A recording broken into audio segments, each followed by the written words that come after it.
నమస్తే మేడం. చెప్పండి. ఈరోజు మీ ఉద్దేశం ఏంటి మేడం? మీటింగ్ పెట్టాల్సిన ముఖ్య ఉద్దేశం ఏంటి అసలు? ఈ మీటింగ్ పెట్టాల్సిన ముఖ్య ఉద్దేశం ఏమిటంటే కొన్ని సంవత్సరాల నుంచి చూస్తుంటే మా యొక్క బోనాలు లోపల రానియకుండా వెయిట్ చేయించడం ఆపడం. ఎందుకంటే మేము పూనకం తెచ్చుకొని బోనం ఎత్తుకొని ఎంతో భక్తి శ్రద్ధతో వస్తాం. అంటే పవిత్రమైన బోనము భూమి మీద పడితే అపశుభంగా భావిస్తాం కాబట్టి ఇప్పుడు అప్పట్లో అంటే కొంతమంది ఉన్నారు కాబట్టి ఇప్పుడు రాను మా శివశక్తులు కూడా ఎక్కువైపోయారు.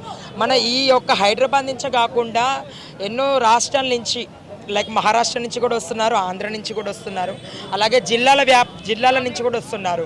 అలాగ పెరుగుతూ పోతున్న పబ్లిక్ కాబట్టి మాకుంటూ ప్రత్యేకతం అంటే అందరు భక్తులతో పాటు కాబట్టి కొద్దిగా సపరేట్గా, ఎందుకంటే మా నెత్తి మీద ఎంతో బరువులు కలిగి మా ఒంటి మీద ఎంతో బరువైన వస్తువులు ఉంటాయి కాబట్టి మమ్మల్ని ఒక లైన్ ఏర్పాటు చేయండి అని చెప్పి మేము కోరుకున్నాము. అలాగే డీసీపీ గారు, కమిషనర్ గారు, అలాగే ఎండోమెంట్ డిపార్ట్మెంట్ ప్రిన్సిపల్ గారు, అలాగే కలెక్టర్ గారు ఎంతో సమయాన్ని కేటాయించి ఒక 3 hours సమయాన్ని కేటాయించి మా అందరి కోసము ఒక మంచి వార్త తీసుకొచ్చారు. మీకు మేము లైన్ ఏర్పాటు చేస్తాము, 1:30 నుంచి 4 వరకు ఏర్పాటు చేస్తాము. మీకు ఒక్కళ్ళే కాకుండా అలాగే మీతో పాటు ఒక 5 members కూడా అలౌ చేస్తామని చెప్పారు. రేపు జాతరలో ఉజ్జయిని మహంకాళిలో ఇది సక్సెస్ అయ్యేది మంచిగా అన్ని శివశక్తులు దీన్ని దృష్టిలో పెట్టుకొని ఆ యొక్క సమయాన్ని కేటాయించి అలాగే ఆ టెంపుల్ ఒక దర్శనానికి వెళ్ళి ఇదంతా ఒక సక్సెస్ అయితే ఇది ప్రతి సంవత్సరం ఇలా కొనసాగుతూ ఉండాలని చెప్పి కూడా మేము కోరుకుంటున్నాం.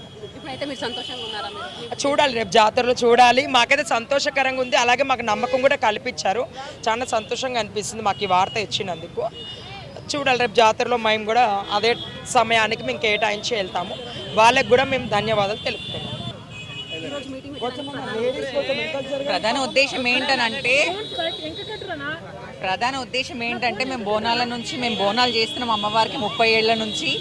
మేము ఎంతెంత హరాస్మెంట్ పోలీస్ వాళ్ళ నుంచి అయితే మేము ఎంతెంత బాధపడుతున్నామో అవన్నీ కాకుండా మేము ఒక మీటింగ్ కండక్ట్ చేశాము. అందరూ మాకు మంచిగా రెస్పాండ్ అయ్యారు. అలాగే మాకు సపరేట్గా లైన్ కానీ ఇంకా ఏదైనా దర్శనాలకైనా కానీ కూడా మాకు ఒక వే ఇస్తా అని చెప్పారు. ఎటువంటి పోలీస్ వాళ్ళ నుంచి అయితే ఎటువంటి హరాస్మెంట్ ఉండదు మీ బోనాలు ఆపడం కానీ.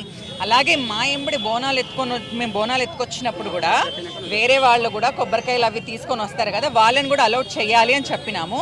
అయితే వాళ్ళు కూడా ఓకే అని చెప్పారు. మేము ఏదైతే మేము కండిషన్స్ పెట్టామో వాళ్ళన్నిటికీ వాళ్ళు ఒప్పుకున్నారు. చాలా హ్యాపీగా ఉంది.